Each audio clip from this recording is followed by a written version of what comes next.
Counterfeiting of works of art is a major industry in the criminal world, and has been detrimental to the collector up to billions every year. Action fraud is still often done because of very small risk to discovery compared with huge profits that can be earned. For counterfeiters of works of art is also a pride if they successfully mock results unnoticed. The following cases of counterfeiting that shook the art world.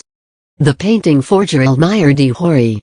During his lifetime, Elmire de Hory in the know as a very famous forgeries and do most of the work produced in a villa he owns in Ibiza. The villa is also in place to entertain the house jet set who are coming for a vacation in Ibiza. These people who he's hokey and ended up buying the painting Tirwania.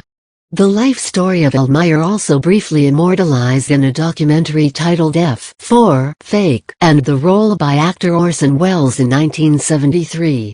And until recently the work of de Hory's imitation of painting is still selling at a price that is quite expensive. Some museums still display the results Tirwania even as the curator of the trust the work of de Hory is the result of the fruit of the hands of an expert.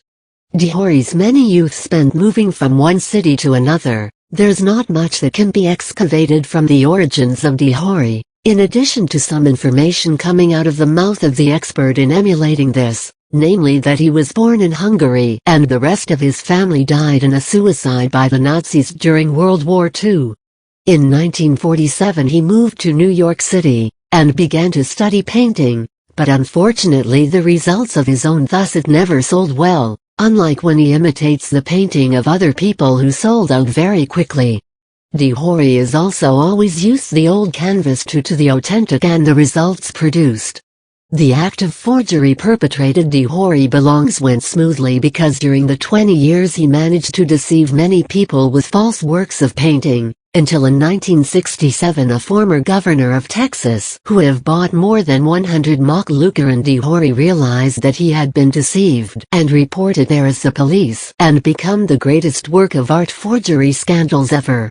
Had a chance to escape for a while from police pursuit. De Hory finally surrendered in August 1968 and sentenced to prison for 2 months only. In the early 1970s he returned to Ibiza and trying to sell the work of his own paintings, but unfortunately even though the time de Hory had a very famous painting, not many were sold and only generate a little bit of money.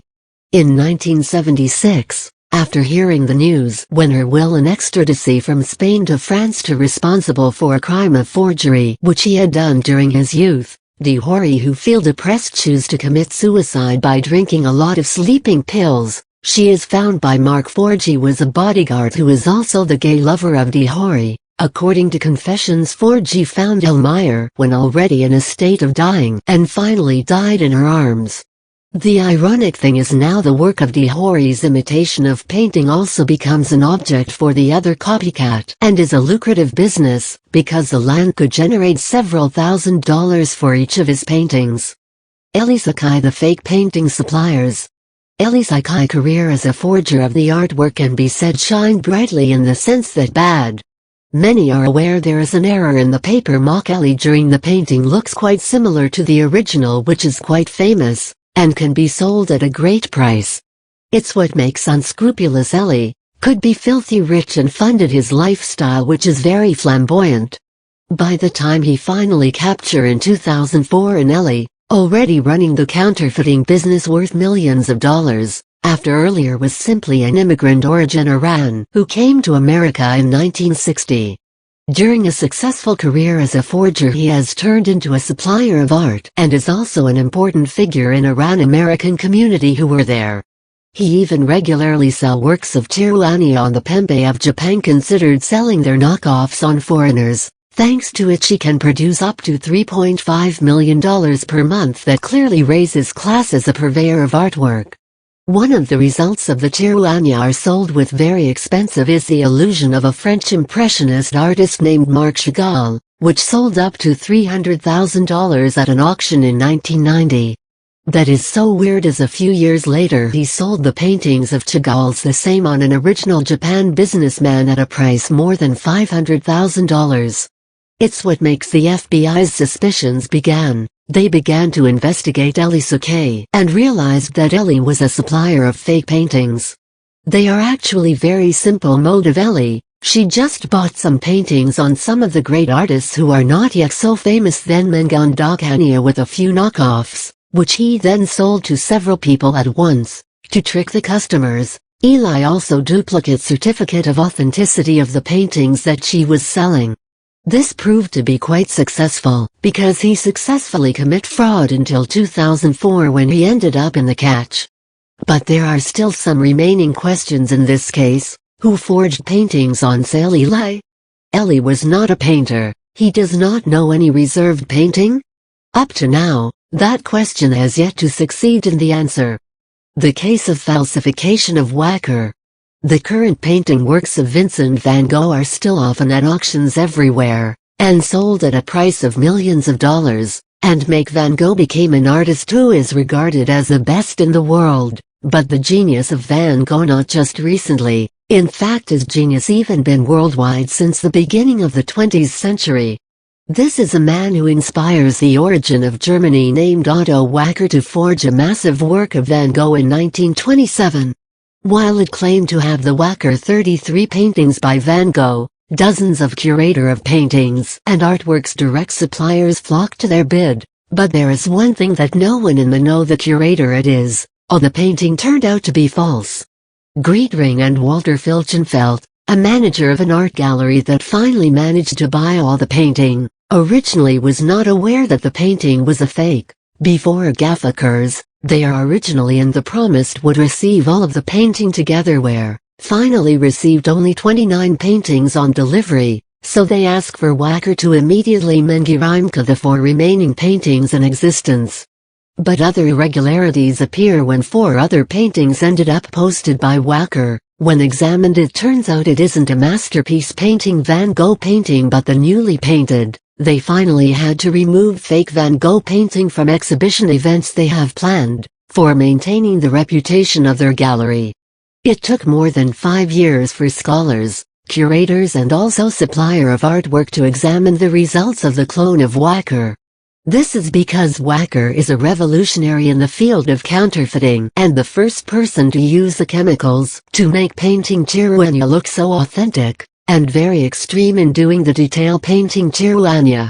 Until then even some curators still believes that the painting's imitations of Wacker is the original work of Van Gogh. Paintings to Wacker so detailed to take long to prove falsehood works Wacker. Wacker himself finally convicted of the forgery case de la Cucagna. Case Wacker also referred to as the standard method of detrimental triggers the security examination of works of art, in order to combat the scammers are increasingly sophisticated. Paintings from photos of Mary Todd Lincoln. Over the years a painting of iconic photographs from the Mary Todd Lincoln House, depending on the existing service in Springfield, Ill. According to the story it is a painting that was created in 1864 by a portrait painter who greatly in respect of the name Bicknell Carpenter, made at the request of Mary Todd Lincoln's Rencania will be given to her husband Abraham Lincoln who was then serving as President of America. But unfortunately the Lincoln was killed before his wife had handed over the painting to him. With extraordinary stories behind the paintings is, of course it's very worthy in the governor's office in the House of Pajang. Except for the fact that it is a fake painting. The painting itself comes from one of the descendants of the Lincoln found them in 1929 and bought it at a price of several $1,000s, then donated to the Home Office of Governor in 1976. Painting it keeps hanging there for 32 years until finally and sent to a conservator, the person responsible for the maintenance, restoration, and repair of museum objects, to be cleaned. Conservator found that the painting was actually fake and fraud against the family of Lincoln. It is a painting of objects that are not in the know and painted by an imposter named Lou Bloom. He uses some of the subjects are similar to the Mary Todd Lincoln and acknowledged him as the painting of Mary Todd on everyone. According to historian Harold Holzer, a discriminating painting is a brooch worn by Mary Todd in a portrait taken in the year 1857. and the fact that on the false paintings Mary Todd wore a cross of Catholic, which are obviously very conflicted with Mary Todd, who was a Protestant Christian adherent. After the fraud was uncovered, the photo was moved from the house of the governor of Illinois and now in place at the museum with the history of actual Lincoln written complete, whereas the original painting of Mary Todd himself until now has not been found.